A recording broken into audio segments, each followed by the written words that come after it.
Conte de Noël. La journée de ce 24 décembre 2014 s'était déroulée comme d'habitude. Radio Bleu Côte d'Azur avait bien annoncé de la neige les jours précédents, mais je pensais que c'était juste pour appâter le touriste et l'inciter à remplir l'hôtellerie des stations. Il était près de 22 heures et des poussières, et après avoir bien bourré le poêle pour la nuit, je sortis pisser dehors, histoire de voir si par hasard quelques flocons étaient en train de vagabonder. Le ciel était constellé d'une voûte d'étoiles, et si ce n'était au loin les feux clignotants d'un avion, on aurait pu se croire à contempler dans le silence une des premières nuits du monde. Le silence ne dura pas. Les chiens du voisin se manifestèrent. Oh, ils auront senti une bête, sanglier, chevreuil, me dis-je, en espérant que ce soit pas le loup. Sur ce, même après m'être assoupi et avoir presque cuit à côté du feu, le froid commençait à bien piquer dehors. Je me rembraillais, car comme on dit, on prend toujours un coup de froid par les extrémités. Je rentrai donc, fermai le volet et la porte de la cuisine. Mais que je ne m'attardais pas, J'éteignis la lumière, allai dans ma chambre et me déshabillai. Enfin, je m'enfournai dans le lit. Il était un peu frisqué, mais ne tarderait pas à se réchauffer. J'éteignis la lampe de chevet, et, me racontant des histoires, je cherchai la porte du sommeil. Je venais juste de l'entrebâiller quand mon chien, Charlie, se mit à aboyer et à grogner. De temps à autre, ce chien voit des choses que moi, je ne peux pas voir. Tiens, un soir, il m'avait fait une comédie pour finalement une pauvre souris qui s'était réfugiée sous l'évier. On aurait cru que la bête du Gévaudan était rentrée dans la cuisine et qu'il s'apprêtait à un combat épique et désespéré. Je rallumai la lumière et de mon lit me suffit de quelques injonctions données d'un ton autoritaire. « Charlie, basta, va-t'y coucher !» Apparemment, cela avait dû suffire. Où en étais-je? Ah oui, éteindre la lumière et reprendre le chemin. La fontaine au fond du vallon dans les Grands Mélèzes, là où se trouve la porte du sommeil. Je me sentais doucement repartir, lorsque soudain j'entendis une voix d'homme. « Veuillez m'excuser, il y a quelqu'un ?» Évidemment, Charlie se remit à aboyer de plus belle. Je me dis, peut-être que j'étais déjà en train de rêver. Et je me rabougris, rentrant les épaules encore un peu plus dans la chaleur du lit. Ben non, la voix se fit à nouveau entendre. « Il y a quelqu'un, s'il vous plaît ?» Relançant les aboiements de Charlie. J'allumai la lampe de la chambre et me mis à clamer. « Voilà, j'arrive, un moment que je m'habille. » Ce qui m'inquiétait, c'est que ce n'était pas une voix que je reconnaissais. J'enfilai un pantalon, glissai mes pieds dans mes godillots sans prendre le temps de les lacer, et passai mon blouson effeuille en laine polaire. Toutefois, je pris la précaution de glisser mon revolver 38 SP à l'arrière de la ceinture de mon pantalon, et rabattis dessus mon blouson. Après tout, on ne sait jamais. Arrivé dans la cuisine, j'essayai de regarder par la fenêtre et le store entrouvert. Mais je ne vis qu'une imposante silhouette. Finalement, je me résous à ouvrir d'abord la porte, puis le volet. M'apparut alors un grand bonhomme, revêtu d'un grand manteau rouge tenu par une énorme ceinturon, porteur d'une grande barbe blanche bouclée, coiffé d'un grand bonnet rouge entouré de fourrure, et chaussé de grandes bottes à fort rabat en cuir marron. « Je suis vraiment désolé de vous importuner en cette heure tardive, mais je me suis perdu. »« Oh, vous ne seriez pas le seul à qui ça arrive.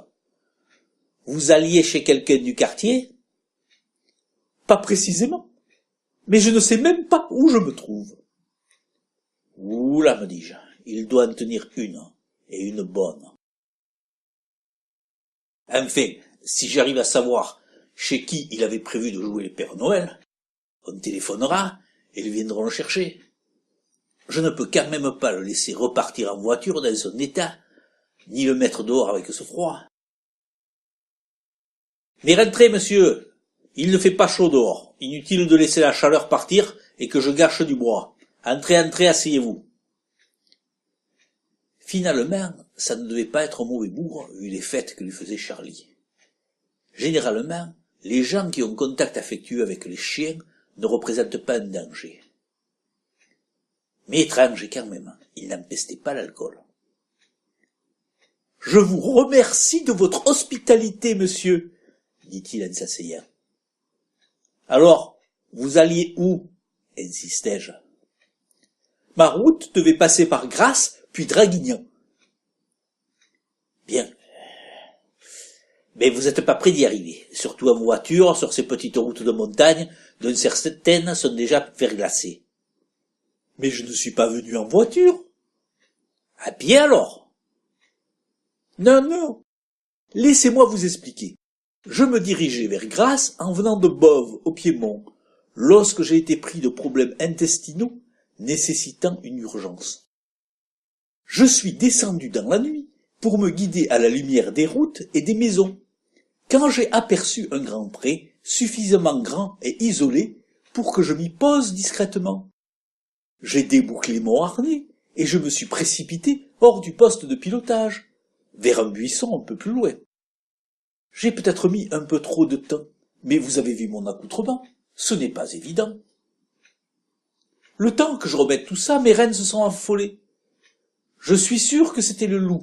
Il n'y a que cet animal qui puisse les mettre dans cet état-là. Et là, rien à faire. Elles ont décollé et en quelques minutes, ce n'était plus qu'un petit point lumineux dans le ciel. C'est une catastrophe. Heureusement que je vous ai trouvé, parce que je vais vous dire, je suis parti dans la nuit sans avoir aucune idée d'où je me trouvais. Au fait, je suis où? Vous êtes sur le plateau de Digne, commune de Rigaud, d'un côté la vallée du Var qui descend vers Nice, de l'autre le Science et plus loin la vallée de la Roudoule. Les calus y restent gentils tant que tu ne les contredis pas. Méfie, Joan, méfie. Je voulais dire, dans quel pays, quelle région? En France, dans le sud-est, plus précisément dans le département des Alpes-Maritimes. Donc, j'en déduis que j'avais bien suivi la bonne route. Parce qu'à la direction, je les connais. Ils diront que je ne disposais pas de tous mes réflexes ou de mes facultés. Tout ça pour avoir bu un coup avec des collègues et tirer 2 taffes sur un pétard avec des elfes avant de partir en tournée. Je me disais aussi, il est quand même pas clair. Ségur, l'alcool et la fumette, c'est pas fait pour arranger. Je continue donc à vous narrer mes aventures, mais peut-être vous en lassez-vous, cher monsieur. N'hésitez pas à me le dire. Pas du tout, monsieur, vous savez, je vis seul, et j'ai très peu de visites. Aussi, je profite de vous écouter. Lui répondis-je tout en vérifiant la présence rassurante de mon Smith et Wesson dans le creux de mes reins. Je continue. Ainsi, me voilà parti en pleine nuit, suivant une petite piste. J'entendis alors les sonnailles d'un troupeau.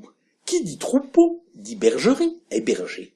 Mais voilà qu'apercevant, dans la pénombre une bâtisse, je me retrouvai face à 3 énormes patous grognants. Je fis demi-tour, et à la sortie d'une clairière, j'aperçus une petite route. Je la suivis un temps, et aperçus les lumières d'une maison en contrebas. Il me sembla alors qu'un chemin amenait jusqu'à la maison. Mais là encore, arrivé à proximité, j'entendis plusieurs chiens aboyer. Ce n'est pas que je n'aime pas les chiens. La preuve, le vôtre me semble fort gentil, mais je n'avais pas envie de me faire mordre. C'est alors que m'engageant dans un pré, en dessous de cette maison, j'ai aperçu une lumière qui s'éteignait et une autre qui se rallumait. Je me suis dit qu'il n'y avait sans doute une maison occupée, et comme je n'entendais pas des chiens, je suis venu en confiance. Vous avez bien fait. Écoutez, on va prévenir et rassurer vos amis, ceux chez qui vous deviez jouer au Père Noël. Vous avez leur numéro de téléphone, vous me le donnez et je les appelle. Mais cher monsieur, je ne joue pas au Père Noël, je suis le Père Noël. Je ne peux hélas joindre quiconque par téléphone. Par contre, Si vous disposez d'Internet, je peux essayer de joindre le directeur de l'opération spéciale tournée de Noël. Je lui signalerai ma position et je pense qu'ils m'enverront une navette de récupération assez rapidement. Mais bien sûr, cher monsieur Noël, je dispose d'un portable relié au débit à Internet. Je vous le mets en route sur la page Google, par exemple. Vous savez vous en servir? Certainement. Nous sommes à la pointe de toutes les technologies. J'ouvris donc mon ordi et pianotai sur le clavier tout en réfléchissant. Si c'est une blague, je ne vois pas qui aurait pu... À moins que... Mais les volets sont fermés. Où sont les caméras? Voilà, cher monsieur Noël, vous pouvez vous connecter. Je vais d'abord me connecter sur Google Earth, histoire de repérer les coordonnées GPS du lieu où nous nous trouvons. Pourriez-vous m'aider à orienter et auriez-vous un stylo et un bout de papier pour que je prenne des notes? Mais bien sûr, ne pas contrarier les fous, surtout ne pas contrarier les fous. À ce moment-là, il passa une bonne dizaine de minutes à pianoter et afficher des messages sur l'écran de l'ordinateur. Et au bout d'un certain temps, « Je suis terriblement confus, cher monsieur. Je viens d'avoir une réponse de ma centrale. Il leur est, compte tenu des activités de cette nuit, impossible de m'envoyer une navette de secours avant demain matin 10 heures. Je vais être donc obligé de vous prier de bien vouloir m'accorder l'hospitalité pour cette nuit. » Bon, on va se débrouiller. Vous pouvez dormir dans le clic-clac de la cuisine. En plus, vous n'aurez pas froid. Je vais essayer de vous trouver une couverture, des draps et un coussin. Je fermerai la porte pour pas que Charlie vous dérange. Les toilettes sont au premier étage. Il y a toujours 2 seaux d'eau en haut, un pour la cuvette des WC et l'autre pour vous laver les mains. Je suis désolé, mais mes conditions de vie sont plutôt, comme on dit, rustiques ou minimalisées à l'essentiel. Cela m'ira très bien. Je vous remercie une fois de plus de m'accueillir dans ces circonstances et surtout de partager votre maison. Bon, allez. Écoutez-moi. Même si vous êtes en cavale, ce n'est pas un problème. La nuit de Noël, c'est sacré pour nous en ce qui concerne le devoir d'hospitalité. Vous pourrez repartir demain sans problème. Mais ne me prenez pas pour un gnocchi. J'ai passé l'âge de croire au Père Noël.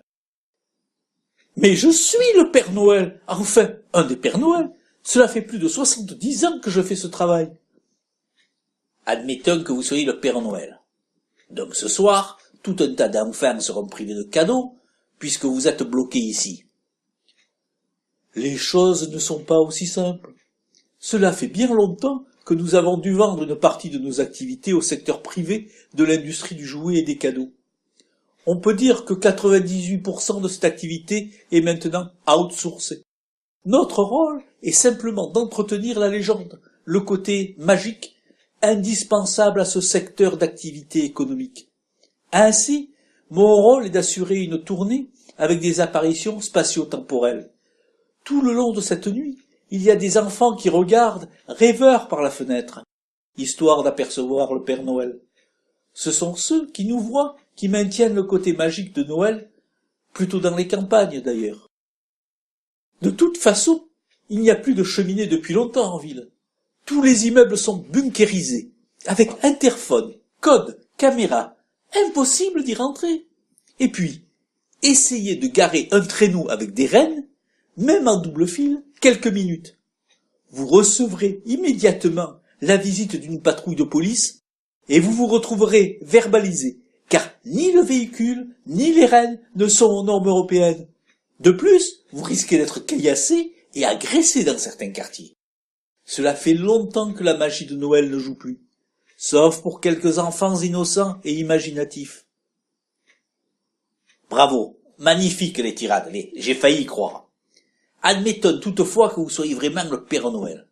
Comment pourriez-vous me le prouver? Parce que vous ne croyez pas à la véracité de mes propos? Attendez, j'ai quand même pu récupérer ma hotte. Elle est tombée du traîneau quand mes rennes se sont affolées. Je l'ai laissée dans votre cour pour ne pas vous encombrer. M'autorisez-vous à aller la chercher? Oui, mais je joue pas au con, je suis un fourraillé, dis-je en me retournant et en lui laissant entrevoir la crosse de mon Smith et Wesson. Ce n'était aucunement mon intention, cher monsieur. Bon, allez, vas-y, ne laisse pas sortir Charlie. Ce dernier, lové sur son fauteuil bien au chaud, leva seulement une paupière et redressa une oreille ayant entendu prononcer son nom. Mais il n'avait aucunement l'intention de se bouger. Le Père Noël revint donc avec sa hotte qu'il posa dans la cuisine. « Voyons, vous avez mangé ce soir ?»« Oh, juste une petite assiette de soupe vers 7 heures. Si j'en crois le réveil sur l'étagère au-dessus de votre cuisinière, il est maintenant près de minuit. Vous n'auriez pas une petite faim pour le réveillon de Noël ?»« C'est-à-dire maintenant que tu m'en parles, ouais. Et si on faisait un vrai repas de réveillon de Noël, qu'est-ce que vous aimeriez manger ? » ?»« Un plateau de fruits de mer, avec des huîtres creuses et des huîtres plates, des moules crues aussi, et puis des crevettes grises, des mange-tout, quelques crevettes roses, des palourdes, quelques bulots, et puis 2 oursets, et un demi-tourteau, hein. Et comme vin, un pouilly fuissé blanc pour commencer et un morgon blanc pour le tourteau. Citron frais et vinaigrette à l'échalote, pain de seigle, aux noix et beurre de micelle. Exactement, cela fait très longtemps que je n'en ai pas mangé. Vous me laissez le temps de passer la commande par Internet, et dans quelques minutes, je vous sors ça de ma hotte. Le Père Noël se remit à pianoter sur le clavier de l'ordi. Voilà, c'est fait! J'ai rajouté un peu de décoration pour la table. Allez, pensai-je, dans 10 ou 20 minutes, la porte va s'ouvrir, les livreurs, les caméras et les projos vont apparaître. Super la prépa de la séquence et la logistique. Elle doit coûter bonbon, cette émission. Faudra que je demande quand elle sera diffusée. 5 minutes passèrent, et les lumières de la cuisine se mirent à clignoter. La hotte se mit à grésiller, et à s'entourer d'un drôle de halo, d'où surgissaient des étincelles d'argent. « Voilà !» dit le Père Noël. Il mit les mains dans sa hotte et en sortit une superbe nappe brodée blanche immaculée. 6 verres de cristal finement travaillés, des couverts d'argent et une série d'assiettes en porcelaine décorées à l'ancienne. « Ce n'est pas tout. Pourriez-vous ranger la table afin que je la prépare ?» Vous avez raison, c'est un peu le cafouche, cette table. J'y dépose tout un tas de choses, elle me sert d'établi, de bureau, et j'entasse sans jamais ranger. Je me mis donc à débarrasser la table, à y passer un coup d'éponge, puis un coup de chiffon propre. Le Père Noël installa la décoration. En moins de 5 minutes, on se serait cru devant une table dressée au crayon ou au negresco pour le réveillon. Il sortit ensuite 2 seaux à glace argentés et porteurs de reproductions de bas-reliefs à la gloire de Bacchus. Des filles de sac à glaçons, dont il versa une partie du contenu dans les seaux, me demanda de l'eau, puis y positionna 3 bouteilles de vin. J'ai prévu les couverts, mais j'ai oublié le tire-bouchon. Je suppose que vous disposez de cet ustensile, car il serait bien d'ouvrir les bouteilles, voire de servir 2 verres pour que le nectar s'oxygène. Méfiant, je jetai un coup d'œil sur les étiquettes des bouteilles. Mais ce n'étaient, il n'y a aucun doute, les vins que j'avais désirés.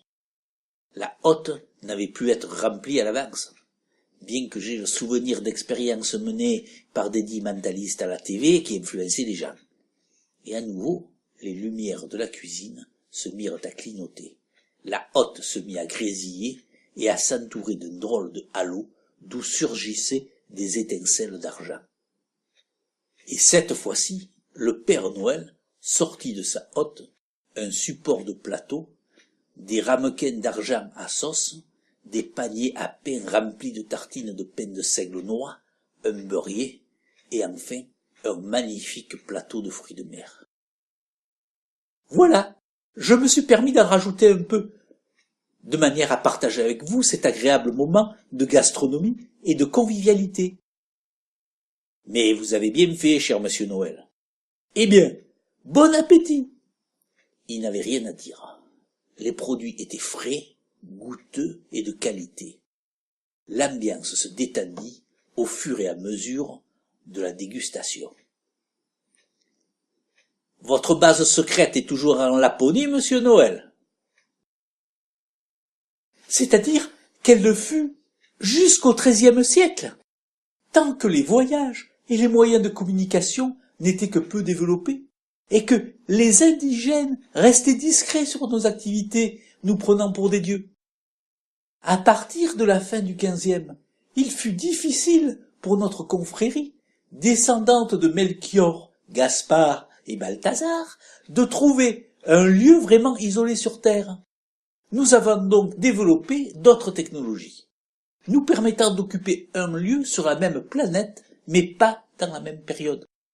Des sauts spatio-temporels, dans le temps et l'espace.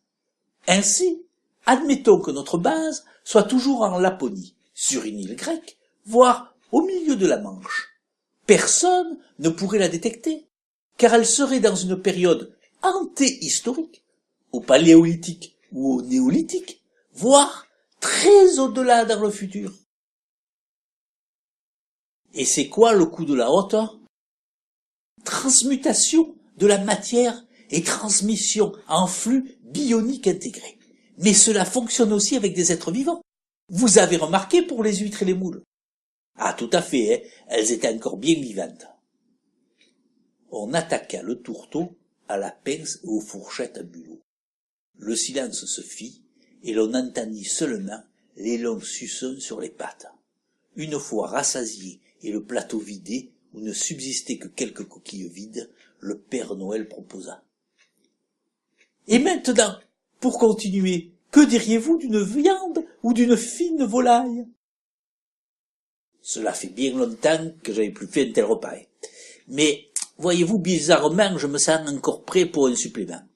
Mais je n'ai aucune idée précise de ce que j'aurais vraiment envie de manger. Ouh, mais attendez, il me vient une idée. Je me levai et j'allais fouiller dans le tas de vieux journaux et de catalogues publicitaires qui me servent à allumer le feu. Je saisis une poignée de catalogues poussiéreux et quelque peu décolorés. Il y avait exactement ce que je cherchais. Je range rarement, mais je ne perds rien. Voilà, j'ai trouvé le catalogue Picard les surgelés spécial Noël 2009. J'ouvris le catalogue. Alors, viande, gibier, bof. Ah, si, volaille. Alors, chapon, dinde, émincé d'autruche. Oh, trop gros. Ah, si là, caille rôtie, enrobée d'une fine couche d'œufs. Farci, sans porc, raisin de Corinthe trempé vieux marc, pignon avec de légers copeaux de truffes blanches. Voilà. Ça doit être bon à s'en faire jouir les papilles. Je vous donne la référence. La référence ne servira à rien. Je vais juste saisir le descriptif pour passer la commande. Une ou deux par convive. Oh, que d'après la photo, elles n'ont l'air pas bien grosses. 2 par personne me paraît bien. Et en accompagnement? Attendez, je regarde. Et je feuilletais à nouveau le catalogue. Pommes de terre soufflées, petits choux de Bruxelles, salsifis, cœur de palmier, non. Ah, là! Marron de l'Ardèche cuisiné à la graisse de canard et au jus de truffe. Référence 34-NP-066-188. C'est un excellent choix. Je transmets immédiatement. Voilà, il faudra quand même patienter 15 bonnes minutes. En attendant, je vous recommande un petit trou normand, sorbet de poire arrosé d'un petit calvin. Ah, c'est pas idiot ça, hein? Ça va nous permettre de patienter. Les lumières de la cuisine se mirent à clignoter. La hotte se mit à grésiller et à s'entourer d'un drôle de halo d'où surgissaient des étincelles d'argent. Ce qui réveilla Charlie qui dressa les oreilles et risqua un regard par-dessus ses pattes croisées sur son museau. Le Père Noël sortit alors de sa hotte 2 coupes de cristal bleu et blanche, garnies de sorbet, recouverts d'une tranche de petites poires cuites. Il en sortit aussi une petite bouteille au goulot serti de cire rouge qu'il me tendit. « Vous avez un couteau pour défaire la cire et profiter pour la déboucher ?» Je ne me le fis pas répéter 2 fois, je reniflai le goulot de la bouteille et me régalai d'avance des fragrances qui s'en échappaient, une odeur d'alcool de pomme qui avait patienté là quelques dizaines d'années. D'ailleurs, la couleur du liquide que je versais sur les coupes n'aurait pu démentir ma première impression.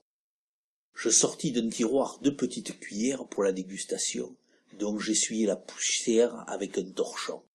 Nous appréciâmes le temps suspendu du plaisir de la dégustation dans un profond recueillement. Effectivement, quelques minutes après avoir fini nos coupes et avoir réprimé quelques rots discrets, l'appétit revint au galop.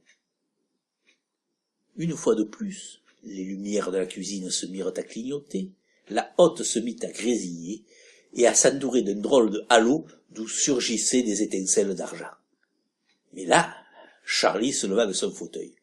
Déjà, l'odeur d'écailles farcies avait envahi la pièce. Il se détendit de tout son long, se secoua et vint poser sa tête sur mes genoux, me regardant d'un regard de mendiant gourmand et suppliant. « Eh bien, bon appétit à nouveau, cher ami, » dit le Père Noël. Je commençais à avoir des doutes. Les sens excités par mes papilles et mon estomac étaient en conflit avec mon cerveau. Le vin blanc bu avec les fruits de mer et les effets du calqueva venaient en contradiction avec mes derniers retranchements de rationalité. Je me suis permis de choisir le vin à votre place, puisque vous m'avez fait aucune suggestion. J'espère qu'un château cheval blanc 2007 rouge vous conviendra, m'annonça le Père Noël. En matière de rouge, je vous fais entièrement confiance, puisqu'il transparaît que c'est votre couleur préférée, selon la façon dont vous vous habillez. Le Père Noël esquissa un large sourire, preuve qu'il avait aussi le sens de l'humour. Après ce second plat, je me retrouvai fort rassasié. Un léger poids sur l'estomac. Je fis même don à Charlie de quelques raquignes de farce et de mon reste de marron, qu'il apprécia hautement comme à son habitude, 3 bouchées gobées rapidement, pour aller immédiatement regagner son fauteuil et se pourlécher les babines durant un bon quart d'heure. « Un petit dessert, ça vous irait ?» m'interrogea le Père Noël. Écoutez, là, franchement, c'était plus que rudement bon, mais, j'en peux plus, On ne va quand même pas aller se coucher de suite. Il faut prendre le temps de digérer. Se coucher le ventre plein, ce n'est pas bon. Allez, voilà ce que je vous propose. Je vais, avec votre permission, inviter 3 bonnes copines à moi. Des elfes. Vous verrez, ce sont 3 filles formidables. À l'heure qu'il est, elles ont dû terminer leur service et les chefs ont dû relâcher leur surveillance. On boira une coupe de champagne ensemble. Et comment elles vont venir? Avec la hotte. Mais si elles peuvent voyager avec la hotte, pourquoi vous ne vous en servez pas pour retourner chez vous? Parce qu'elles fonctionnent que dans un sens. Elles repartiront demain matin avec la navette.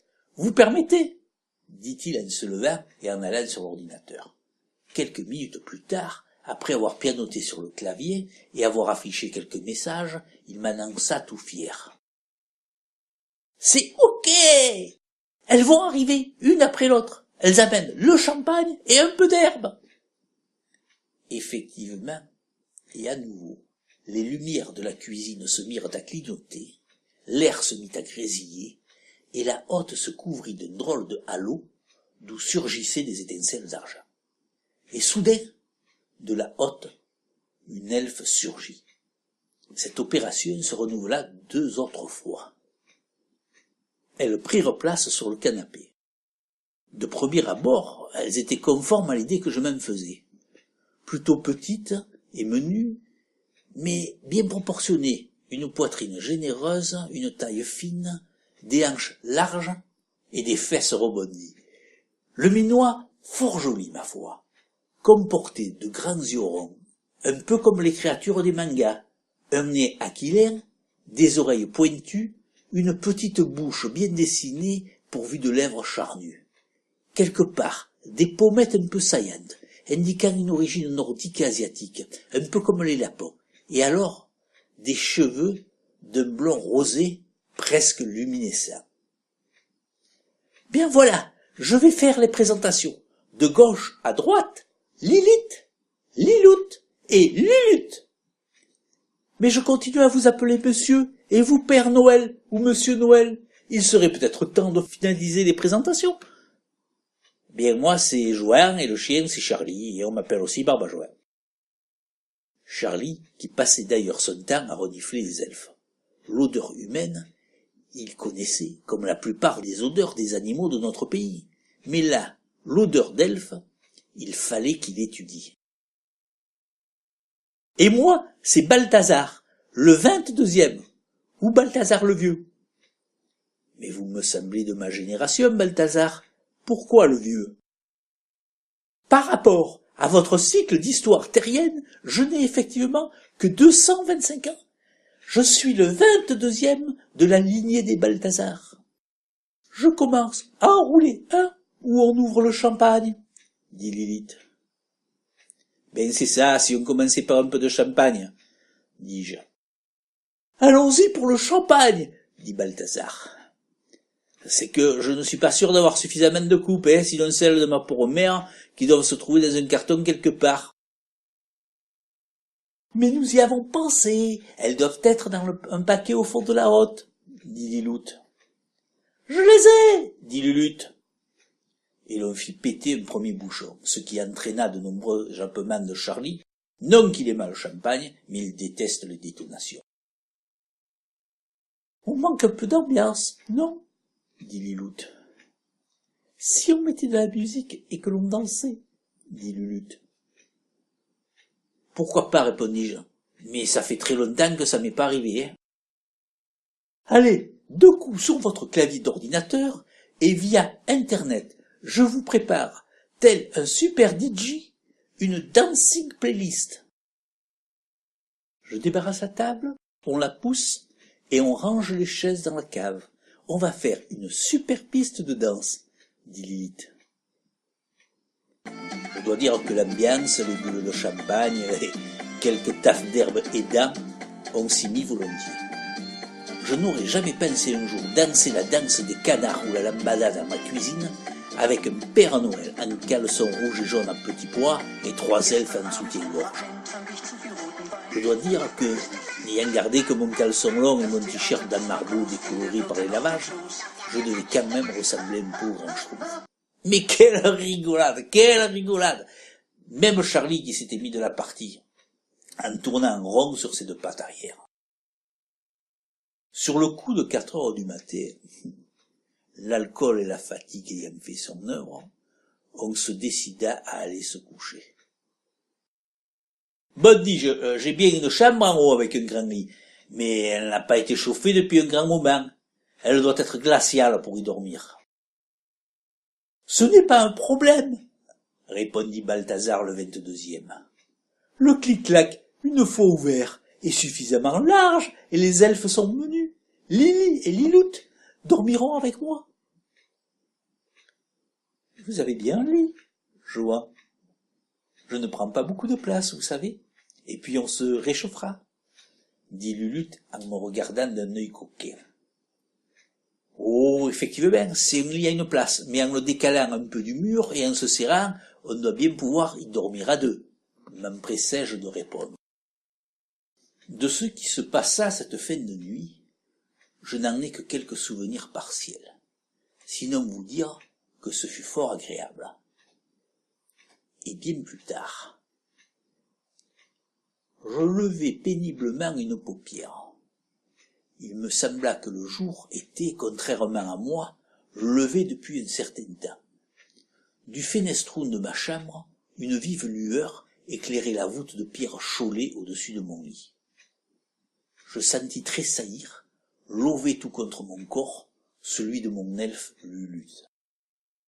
J'en refermai les yeux de plaisir et passai un bras par-dessus les couvertures pour l'étreindre un peu plus. Elle réagit aussitôt, gratifiant mon visage de grands coups de langue et posant sa truffe froide et humide dans le creux de mon oreille. « Charlie, non, descends de là !» J'écoutai attentivement, mais ne perçus ni bruit, ni conversation. Je me levai et m'habillai aussitôt. Arrivé dans la cuisine, les rayons du soleil tentaient péniblement de s'insinuer au travers les interstices des volets. Personne. Le clic-clac avait été replié, la cuisine était en ordre, vaisselle faite. Si ce n'était le coup de balai sur le sol, j'aurais eu l'impression que rien ne s'était passé depuis la veille. Sur la poutre, au-dessus de la cuisinière, le réveil marquait 13 heures. Je fis grand jour dans la pièce et cherchai des indices du passage de mes hôtes. Je sortis dehors et appelai plusieurs fois « Monsieur Balthazar! Lilith! Liloute! Lulutte !» Mais Dégueun ne me répondit, sinon les chiens du voisin plus loin, auquel Charlie se dépêcha de raconter l'histoire. En langage de chien, bien sûr. Encore un sacré rêve que j'avais dû faire. Un Père Noël perdu, une hôte magique, un repas divin et pantagruélique, et des elfes joyeuses et délicieusement dévergondées. Il me restait quand même un doute. Ainsi, j'aurais tout le temps rêvé pendant cette longue nuit de Noël, durant le cours d'un sommeil qui avait duré de 22 heures la veille à ce matin presque 13 heures. Je fis plusieurs fois le tour des pièces de la maison, mais aucune trace. Les draps, les couvertures, les oreillers, tout était à sa place. J'ouvris même les sacs poubelles et le carton bouteilles vides. Mais pas de reste de coquilles d'huîtres, ni de moules, ni de carapaces de tourteaux ou de coques d'ourset. Il n'y avait pas de cadavres, de pouilles fuissées, de morgons ou de château cheval blanc, ni bouchon de champagne. Pas de doute, je m'étais encore égaré dans le monde des rêves en ouvrant la porte du sommeil. Pourtant, dans les jours qui suivirent, on raconta par chez nous une étrange histoire. « Ti rendes compte? La nuit de Cailena, l'autre ciucatur nu pastre de damunt qui rentre la maillon de champun, ben havia telefonat a la gendarmeria de Puget, perché havia viste un sietung volant se poa per apres singula du Pras de Martin. Et allura? Eh ben, c'est siam pas boulegat, embardi. Tu te rends compte? La nuit de Noël, l'autre ivrogne, le berger d'en haut qui loue la maison de Champou, mais il avait téléphoné à la gendarmerie de Puget parce qu'il avait vu un ovni se poser et après s'envoler du prix de Martin. Et alors? Eh bien, ils se sont pas dérangés, tiens pardi. Allez,